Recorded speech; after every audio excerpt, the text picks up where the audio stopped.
Hello, ladies and gentlemen. We are live on the Spunky Spectrum Sports YouTube page. The Big D is here with a Tuesday night theme, talking Jags and Bills with my guest, Nevada Polar Bear. Before I bring him in, please subscribe, like, and share the Spunky Spectrum Sports YouTube page. See the stream. All my updates on the Big D podcast. Speaking of the Big D podcast, Spotify and Apple is where you can see all the audio updates. Joining me, as he did a few weeks ago, to talk Jags-Bills in the United Kingdom this weekend, Nevada Polar Bears. So, Dustin, the Bills can play. How many fans will Bills Mafia bring to Tottenham Hotspur Stadium on Sunday? You can expect it to be loud. They travel well, and they will be there in full force. You know, get a the chance Jags. to see it. Go ahead. The Jags are London's team. I mean, come on, we're almost the unofficial London Jaguars now. Yeah, the advantage there goes to Jacksonville having the game last week in London, but having back-to-back weeks, get acclimated to the climate, get acclimated to the time zone. So you got that in your corner. Hey, might be acclimated to the time zone, but we're not acclimated to facing Josh Allen every week. That's true. You got your Josh Allen of your own, though. He did pretty well last time the two teams met. Pretty well. You mean a grand total of 15 points. I mean, we're going to talk about that game, but it was a real snooze fest. Yeah, I expect some more fireworks this week.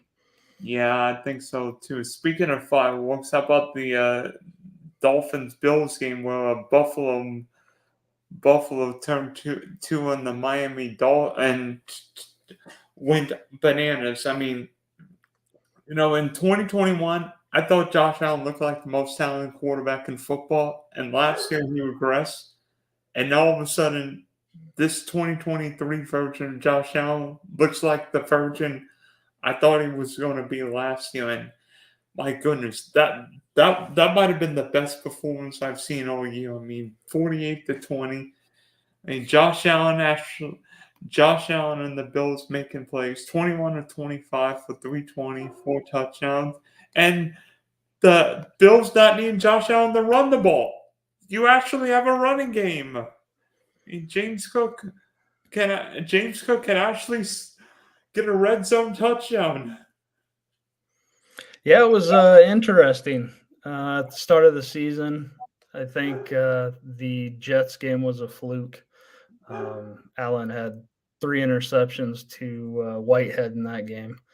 But, they lost on the walk-off punt return for a touchdown, but I think that lit a fire under these guys.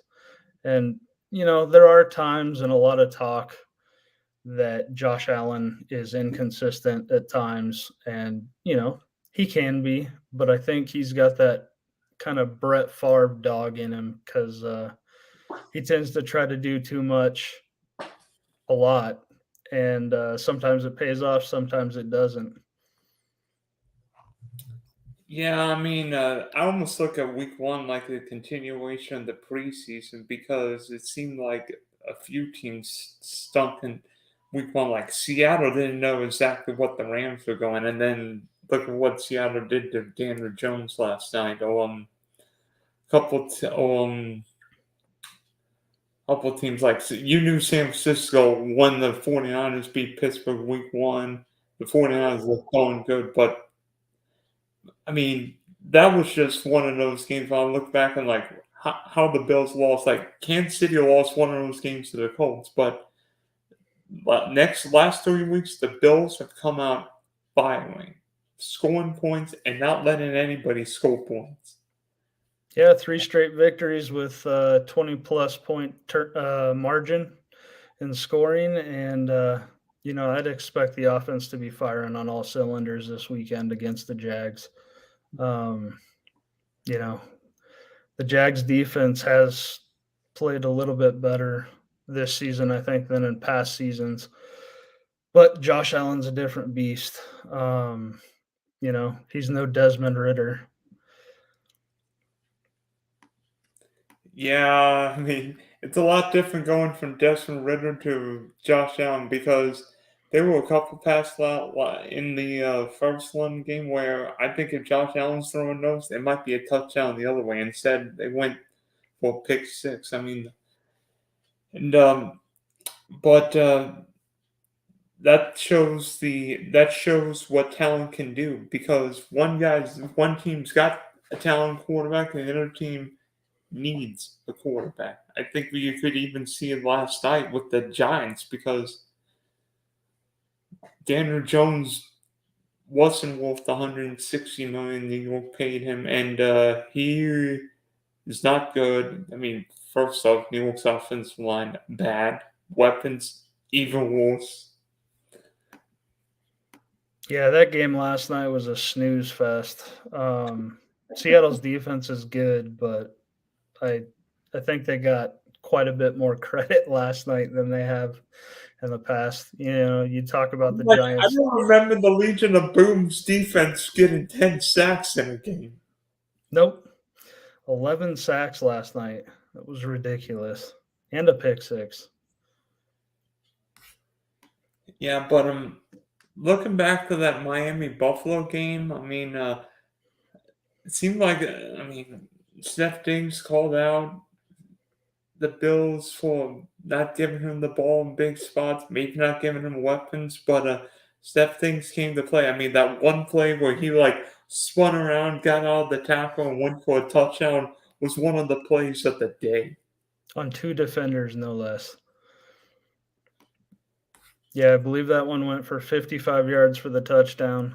I think the big question mark was how they were going to shut down Tyreek Hill last week, and I think they held him to 3 receptions for 39 yards.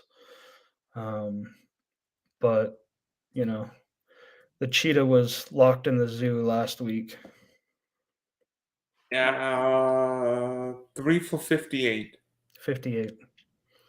And Jalen Warner caught 4 for 46 passes. But maybe there's something we've seen because in the weeks 1 and 3, Tyreek Hill went bananas. Like if you use Tyreek Mhm. Hill in anything, you won. But in week 2, New England really put a lid on Cheetah. Week 4, Buffalo put a lid on Cheetah. And maybe we're seeing something with these defensive, particularly Belichick and Sean McDermott, because they faced Cheetah 3 or 4 times now. And they know, okay, play zone, make Tua go down the field because if you play zone, don't play man to man and let Cheetah run for 90 yards, then it's more on your terms than on Miami's terms. Yeah, I think the defensive scheme was was in full effect last week. McDermott, I know, has gotten more involved in the defense, and it shows. For those of you that don't remember, he was the defensive mind from Carolina at the time, and that was back when they played defense at Carolina. If only they could play defense nowadays, but that's a story for another episode. And of course, McDermott took over play calling from Leslie Frazier. I mean, we all love Leslie as a play Mhm. caller. Buffalo's defense always ready and rarely out of place. Well, even in the loss to the Jets in week 1, they held the Jets to 22 points, and 6 of those points were on the punt return. So, it's seeing what Zach Wilson did yesterday against the Chiefs, or excuse me, on Sunday against the Chiefs. I'm not here to sing Zach Wilson's praises. Don't get me wrong. I think the guy's a better sitting on the bench than playing, but he outperformed Patrick Mahomes, and that was That was something. He played a decent game against Buffalo in week 1. But I think really now that Buffalo's got some momentum going with the 3 straight games at 20-plus point differential, sky's the limit now. And that's the thing with Buffalo is the ceiling's always been high. There's always that expectation of, is this going to be the year? Is this going to be the year? And unfortunately, last season with the injuries, we discussed that a couple weeks ago. And then for Tre'Davious White to go down last week with the Achilles injury, it kind of hit me in the gut of, oh no, here we go again. By the But way, speaking of Davis White, I mean, obviously we saw. I mean, it seemed like I knew instantly it was a torn Achilles. So, I mean, Bills don't have a great defensive secondary. White was the best of the bunch. I mean, how do you think the Bills will place him? they just brought in a kid from Tampa Bay that was on the Super Bowl team. So we'll see if that depth adds anything. If Poyer's not playing this weekend, that's gonna be a gut check time for the rest of the defense. Because let's face it, the Jags offense isn't something that's going to scare most teams, but at the same time, they're sneaky good. They got Etienne in the backfield. They got Calvin Ridley, Christian Kirk. They have offensive weapons. It's just a matter of Lawrence getting them the ball, and whether or not they're able to do that against Buffalo's secondary that's banged up, we'll see. I mean, they still have Micah Hyde back there. You got Matt Milano, linebacker, just running around like a crazy man, making hits, making picks. Yeah, and also Buffalo does a great job rushing with 4 guys. So I mean, the Bills are definitely coverage. So it's going to be interesting because I mean, while two on the Dolphins are known for big plays, you could argue Trevor Lawrence is going to be your toughest test quarterback wise this weekend.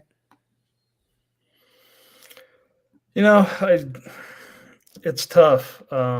Like I said, with them having the advantage of being in London last weekend and then spending the week there, I think that gives them a slight edge. But with the depth on the defensive line for Buffalo and the linebacker core, and then you still have Micah Hyde running back there in the secondary. Does Kaiir Elam play this week? We'll see. Haven't heard anything on that. Haven't heard if Poyer traveled with the team at all, but I'd assume Poyer's going to be out. It's Lawrence has the skill and the weapons, like I said before, to surprise a Bills team, but I just don't see it happening this week. I mean, how many times has Buffalo gone to London? They've been there a few times. I think the last one was in 2021, if I recall, against the Jags in that snooze fest of a game. I can attest. I can attest that game was in Jacksonville because we played the Dolphins in the UK. Was it? Yeah. So I know a few years ago though they did travel to London. They don't normally travel too many times. I think they've kind of become NFL darlings in terms of international games, but we see the Chiefs are traveling this year, and we've seen the Bucks travel over there with Tom Brady. So I don't know, trying to expand the game, but at the same time, keep your favorites home, closer to home, and not give up a home game. Well, I mean, speaking of the last time we played, if for any college football fans who remember LSU Alabama 2011 9-6 snooze fest, well, 2021's Bills Jags game was a snooze fest classic because Jacksonville won 9-6. Yes, a guy whose name will not be mentioned on this podcast beat Josh Allen 9-6. Yeah. And the other Josh Allen on the Jags side, if I remember right, he had a couple sacks in that game, a lot of pressures. So that's really going to be the key for the Jaguars in this game is how much Yeah, pressure they can get. I remember Josh Allen intercepting Josh Allen, Yep. and Josh Allen sacking Josh Allen. Yeah, it's the battle of Josh Allen's again. And Josh Allen, unless the game goes into overtime, is guaranteed to win. Yep, there you go. But what do you remember back from that 2021 game? Just ugly football. I can't recall what the weather was like, but it was one of those games where you're watching as a fan and it's just constant frustration. Um, it's I don't think we're going to see that this weekend. I think this weekend's game could be a high scoring affair, at least for the Bills. The Jaguars will put some points on the board, but I just don't know what they're going to do against that defense that just held the Dolphins to 20 points after the Dolphins put up 70 against the Broncos. I mean, to be honest with you, thinking back to that game a couple years ago, for one, the Jaguars got pressure on Josh Allen, which doesn't usually happen because Jacksonville's not a high sack lead, and two, that might have been one of those games where Buffalo's lack of running game really hurt Josh Allen Mm-hmm. because if Josh Allen leads the Bills in offense, that usually means something's wrong, and Buffalo's lack of running game hurt. And no, Josh Allen's throwing the ball 3 times more than the Bills are running it. Need to have some kind of running game, particularly later in the year. Yeah, and I think that, a lot of people didn't know how this season was going to turn out with the running game for Buffalo. It's James Cook's second year, and he was starting behind Devin Singletary last year. And, there was so many question marks as to what this offense was going to look like in year two with Ken Dorsey. And, James Cook's off to a great start this season, and I think he's out playing his brother who's over at the Jets. I think everybody's out playing Dalvin Cook. Yeah, he's underperforming and being underutilized in New York, I think. So, To be honest, I think the Jets are underutilized and pretty solid, but that's only from me. well, it's tough with Brees coming back from the knee injury from last year. They might be easing him into it and stuff, but I know he's been visibly frustrated with the lack of touches for him too. But going back to James Cook, he was a versatile back that Buffalo seems to be using off and on appropriately. And, he's able to bust off these 7, 8, 9 yard runs, alleviate some pressure off of Josh Allen, and it's worked well so far. Yeah, and plus James Cook can be a receiver. He caught a 40-yard pass against Miami. And having that guy who can be a security blanket, get a 3rd and 1, a 4th and 1, just keep the other defense on the field, keep your defense off the field, and make it where Josh Allen is not touch pushing or whatever play that is now. Oh, you What mean the tush push that got 2 Giants players injured last night on 4th and 1? Oops. That's what happens when you aren't the Eagles and don't know how to run it properly, I guess. That beats when Joe Judge basically ran a quarterback draw from like the 4 or 5 yard line against the Washington football team. It's true. But yeah, alleviating the pressure off of Allen and not making Allen have to do so much, I think, has been a huge change to this offense, especially in the last couple of weeks. In that week 1 loss to the Jets, I felt like Allen was trying to do too much, trying to push the envelope a little bit. And, I think with Stephon Diggs going over to him and just saying, play smart, among many other things, I'm sure. I think that really has helped. And, a lot of the negativity towards Stephon Diggs and the rumors swirling about him wanting out of Buffalo in the offseason and stuff. I think now those expectations have been tempered and the rumors have been put to bed.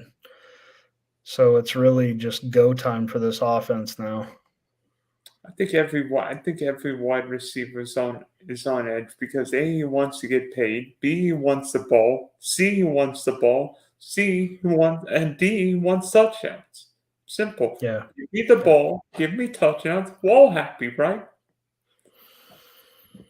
When we saw last week what Diggs can do with the ball or without the ball. I'm like, I don't remember Steph Diggs being that fast. I'm like, what's going on? The Miami Dolphins couldn't cover. He looked like a slippery buffalo wing on my plate.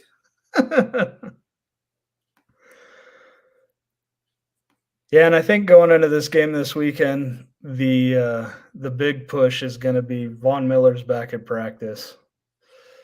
The Von Miller is back at practice. So another leader in that locker room, another veteran voice. I think that's going to pay some dividends, even if he doesn't suit up this week, which I doubt he will. Yeah, but I mean, Von Miller, Hall of Famer, we know what he is. But A, how do you think Von Miller's going to be off of 2 ACLs, and B, especially now to Davis White injury, do you think the Bills looking at adding a DB before the trade deadline? Possibly. Or they just pull what they did last year and hope for the best, I guess. It was nice to see DeMar Hamlin back on the field on Sunday. And I think that speaks a lot to kind of the Buffalo mentality of next man up. We're here to do our job.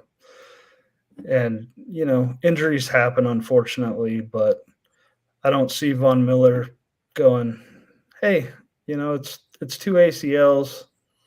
I'm going to go out here and play timid. I just don't see that from him.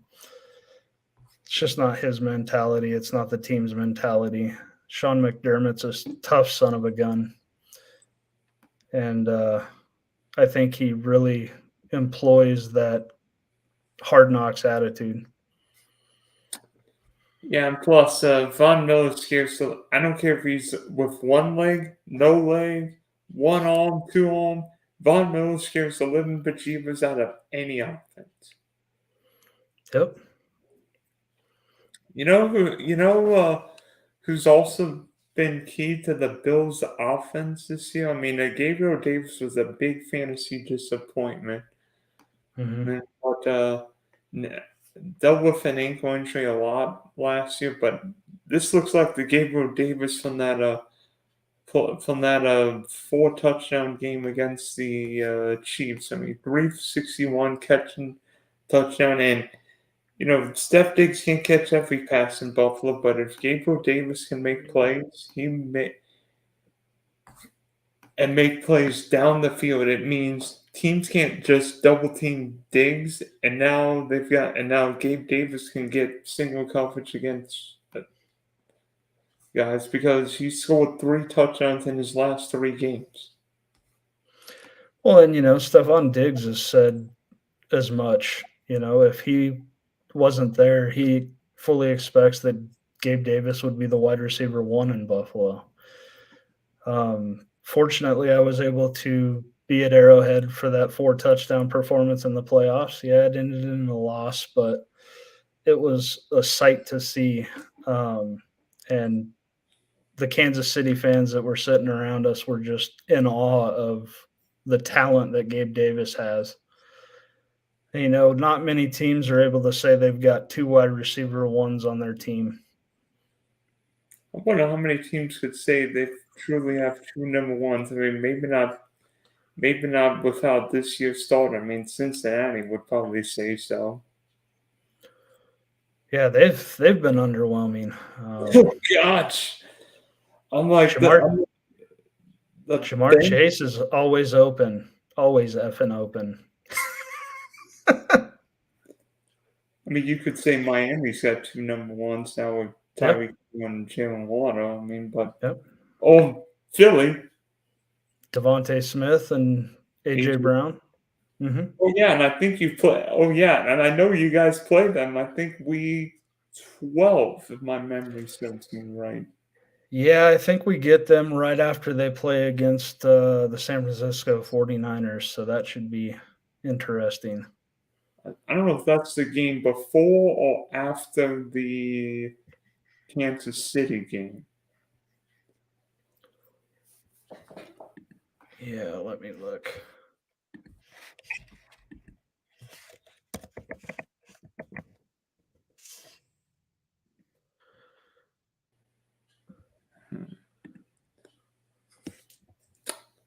No, it's It's- week 12. Yeah, so it's the game before they go to Kansas City. And it looks like But wait, Kansas City and Philly play week 11 because that's a Monday night game. nice. Yeah, in Arrowhead. So then they play you on a short week. That's even better. That is even better. Wow. I mean, you know this. I mean, the schedule is brutal for some of these teams. I mean, like Kansas City's schedule, second half. Oh boy, your schedule. Oh boy, Philly's schedule. Yeah, I mean, but Yeah, Philly's got the edge though because they've got. I don't know if they play the Chiefs at home or not, but they've got. It's at Arrowhead week 11. Is it? Yeah, they've got San Francisco at home. They've got Buffalo at home. So that's two big ones at home. But I mean, if that Eagles team plays like they did against the Commanders, it could be interesting. And Philly hasn't started well, but I mean the Eagles can just sit on the ball for 10 minutes. Yeah. Yeah, DeAndre Swift's been running like crazy in that offense. Yeah, that's until he gets hurt, and then it'll be the Kenneth Gainwell show. Yeah. You know, my Bills talk, especially with Josh Allen stacks, was Dalton Kincaid, and I finally think the Bills figured out how to use Kincaid. So he got on the field. I mean, I don't remember the Bills ever using 2 tight end sets, and now Buffalo's using 2 tight end sets more than I remember. But Kincaid feels like a big wide receiver, and he might be that missing piece. I mean, Dawson Knox is such a big red zone talk, but Kincaid's got. I mean, who does Kincaid remind you of? I think he reminds me a lot of Tony Gonzalez. Ooh, nice. Big name right there. But he's got that big body and he knows how to use it. And we had talked in the preseason prior to week 1 about whether or not the Bills were going to use 2 tight end sets the majority of the time, and it looks like they've just began using the New England sets. 2 tight ends on the field most of the time. Can split Kincaid out if you need to, and keep him in for the blocking if you need to as well.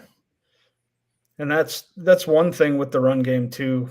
I put a lot of it on James Cook's shoulders, but I also put it on the tight end shoulders as well because let's face it, tight ends that are a deep threat and a threat downfield aren't normally known for blocking or being blocking tight ends.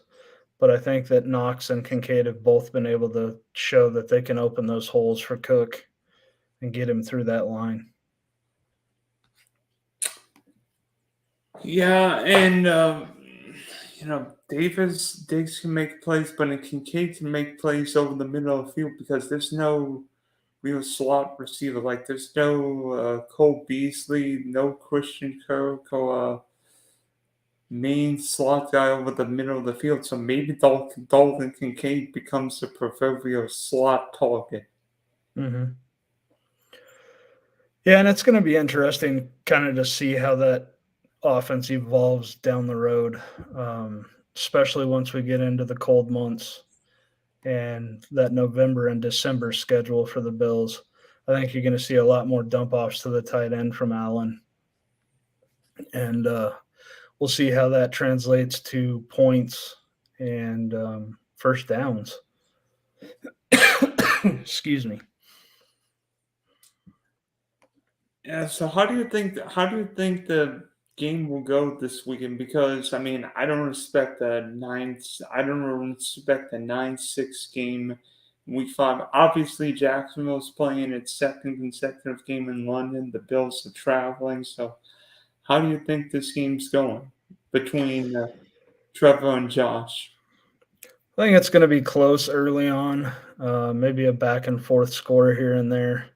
But I think that Buffalo might do like they did last week and just kind of creep away and then blow the doors off. I don't see this being a close game at the end. I could see it going 20 plus points again for the Bills. So I don't know. The Jaguars offense does have weapons, but I think Buffalo's going to be able to, even with a banged up secondary, kind of shut down that offense, mainly because of the pressure. Lawrence this season, when he's getting pressured, hasn't been finding the open man very often, although he did find Ridley when he got nailed last week against the Falcons for that easy touchdown pass. So I don't know. Like I said, I think it's close early, and then Buffalo just kind of marches down the field after that, puts up some points, and we have a 20-plus point win. To be honest with you, I think there are a couple interesting keys. I mean, you wonder how the jet lag affects the Bills, but one, I think the Jaguars have got to be better, especially in the red zone, because I'm waiting, Calvin Ridley. I'm waiting. Yeah, you caught a touchdown, but can you make big plays? I mean, Christian Kirk's been big. And secondly, I want to see the Trevor Lawrence from the end of 2022 show up because I don't think we've really seen it yet.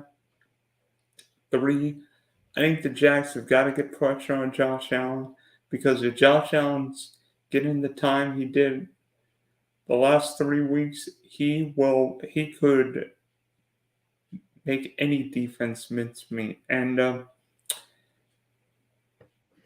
I think Travis Etienne could be interesting not just as a runner, but a receiving threat. I want to see Jackson use him more.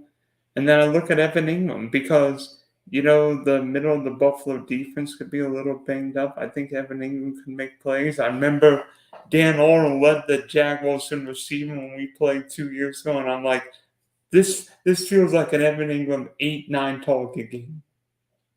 Yeah. Yeah.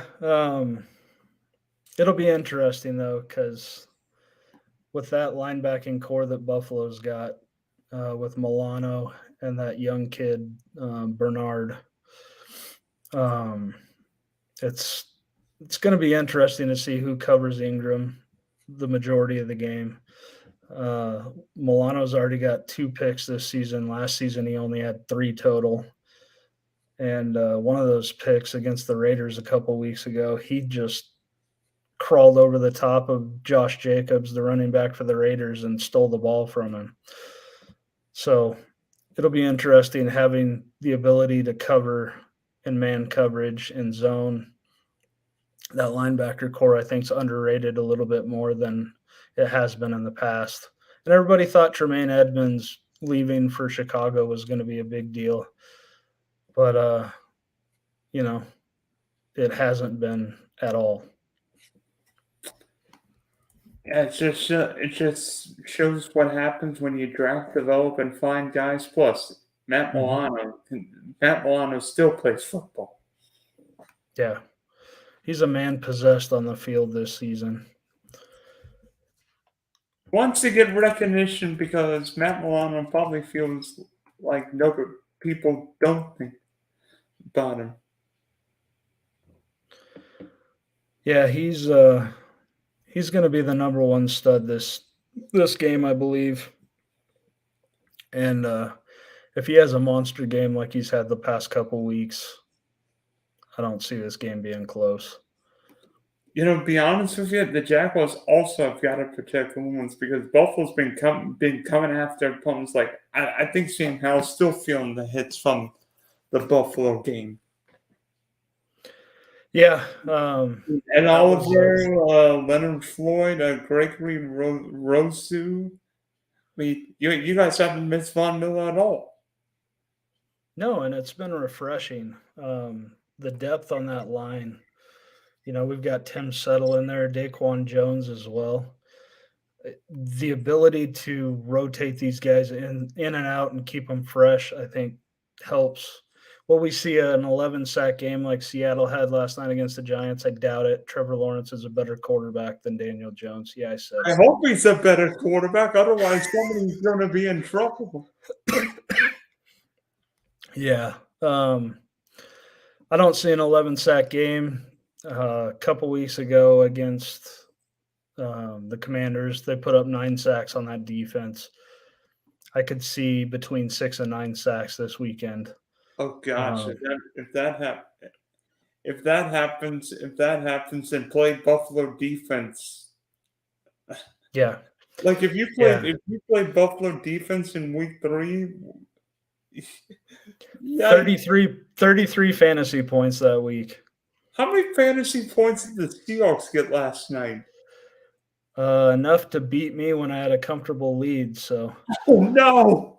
Yeah, I lost a couple dynasty games last night. One in an IDP league to Bobby Wagner, and another one in the linemen for the Seahawks when I had a comfortable lead on that one. And then I lost to the Seahawks defense in another.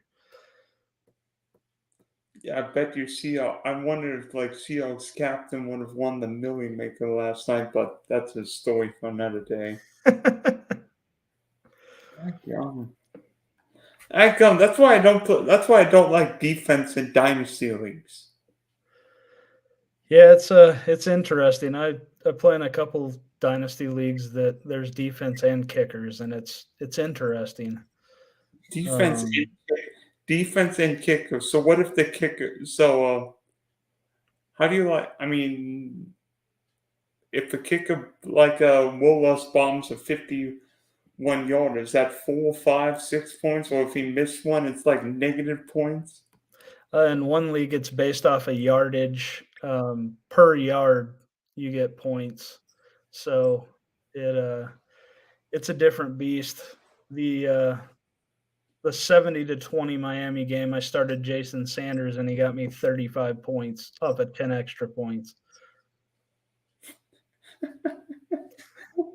That would have been the game to have Jason Sanders, who was the Colts?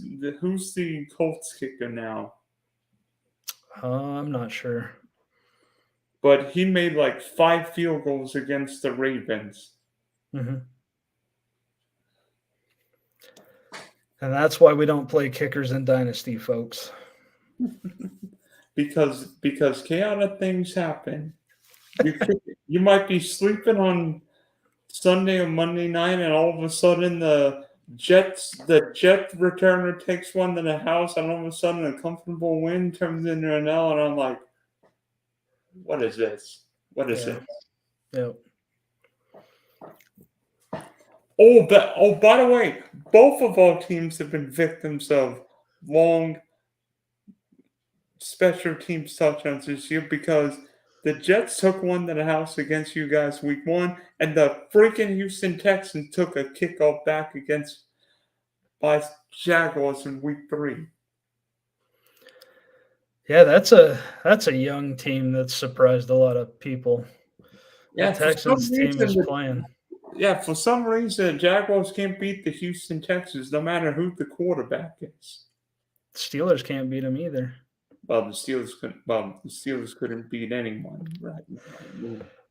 Well, and is this the season that Mike Tomlin's winning record streak comes to an end? I have a feeling with all the injuries. I mean, Pickett's hurt. You got Freiermuth hurt.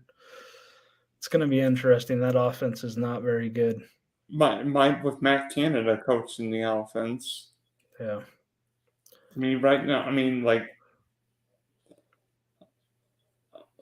I'm not sure there's anybody I'd want on the Steelers offense in my fantasy league. Maybe Pickens, but that's it. Even then, that's a one shot most times. He's had a couple of big receiving touchdowns, and that's about it. Kind of on the scale of Calvin Ridley right now. Yeah, you want Mitchell Trubisky going up against the Baltimore Ravens defense in that rivalry game? I think not. I want Trubisky to play Buffalo. I don't think you guys play the Steelers this year. We don't. You did last year. Josh Allen threw a 98-yard touchdown pass to Gabe Davis. It was beautiful. I think I played Josh Allen in the DFS that day, and I'm like, what's going on? What? Wait, he got a 98-yard touchdown? I'm like, what's going on? Yeah. What do you think is going to happen this weekend? You confident in your Jags, or? I mean, it's not going to be a 9-6 game. I can guarantee you that. If it is, I might swim. I might fly across and swim in the English Channel. That's what I will do. Okay, I won't do that, but I was going to hold you to that. I want to see the real Trevor Lawrence show up, win or lose. I mean, if Trevor Lawrence comes to play, I feel like the Jags will get better. Maybe the Jags are just a slow starting team. Well, that's been Buffalo's problem the last few years. Yes, they've had winning records through the first chunk of the season, but slow starts to games and then coming on in the second half. But I don't know. I'm kind of disappointed we're not going to get a Toy Story Andy's Room football game again. That was kind of fun. Thank goodness we're not getting a Toy Story game. They did it for the kids. I'm like, at least we got Rich Eisen and Kurt Warner calling the game. I'm like,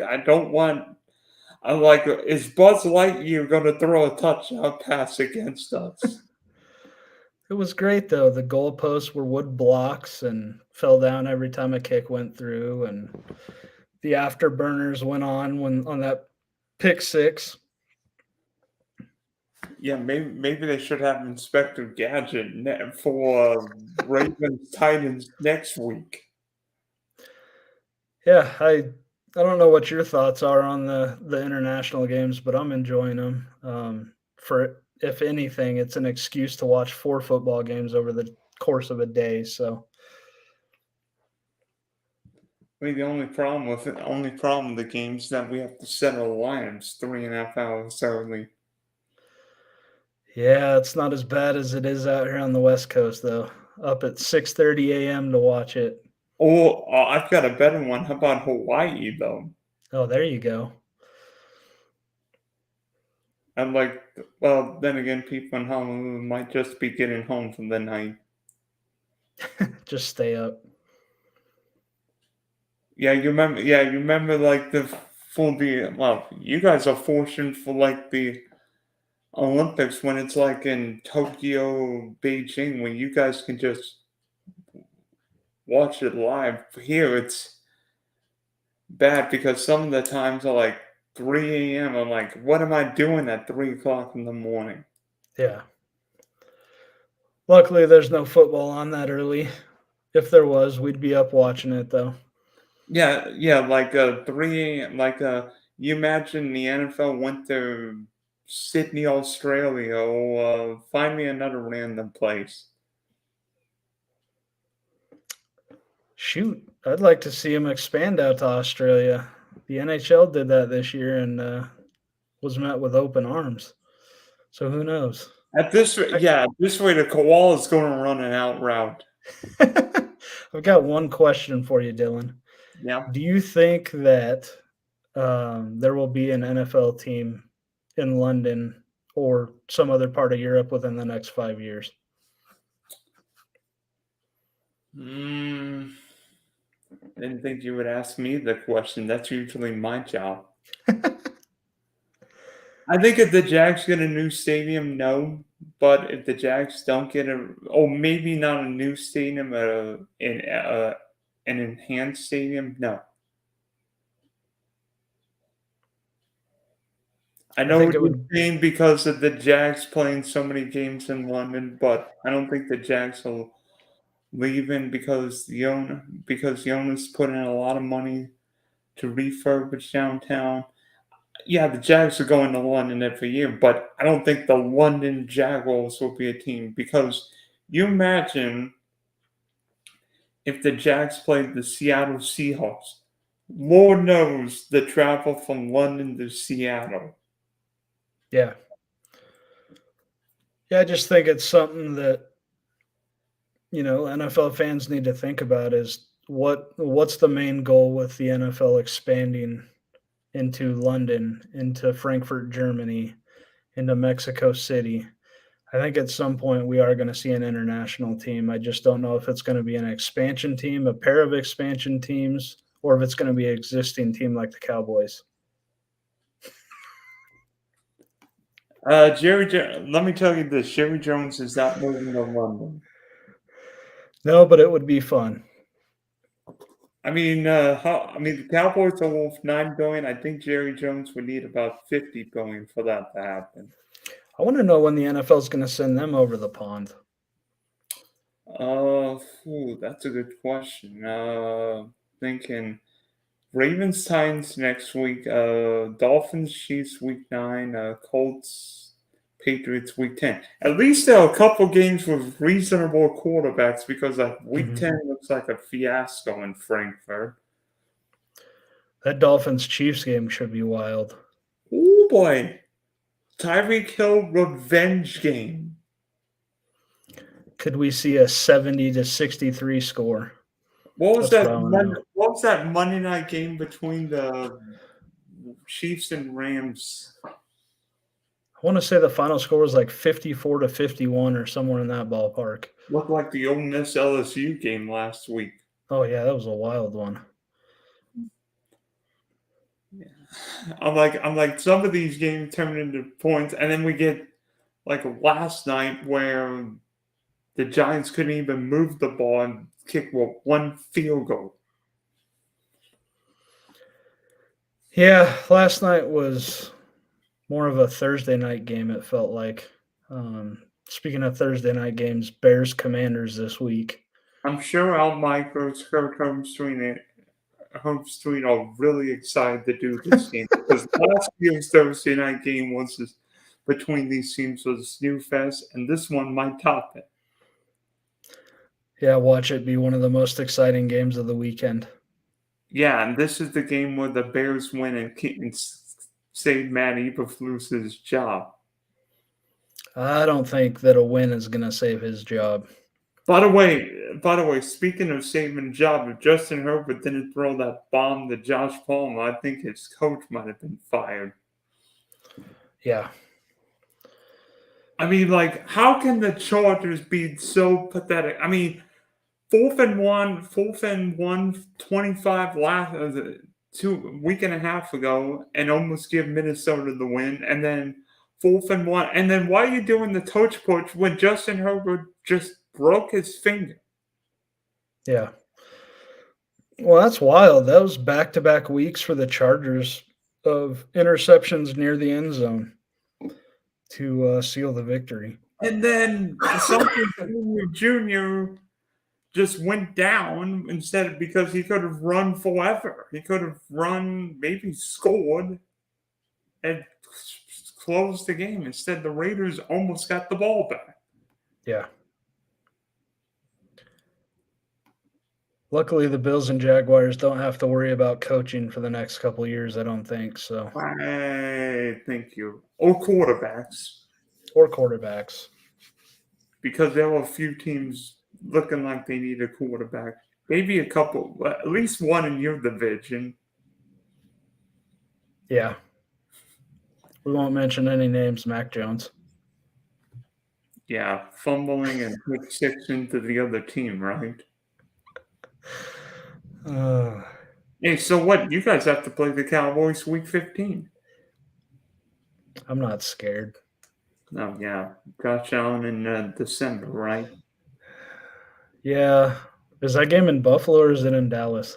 It's in Orchard Park. Oh, I hope it's snowing sideways. and there will be a penalty on Bills Mafia for throwing snowballs at Dak Prescott. Yeah, they tend to throw adult toys more than they do snowballs, unfortunately. I mean, they threw snowballs at Tyreek Hill last year.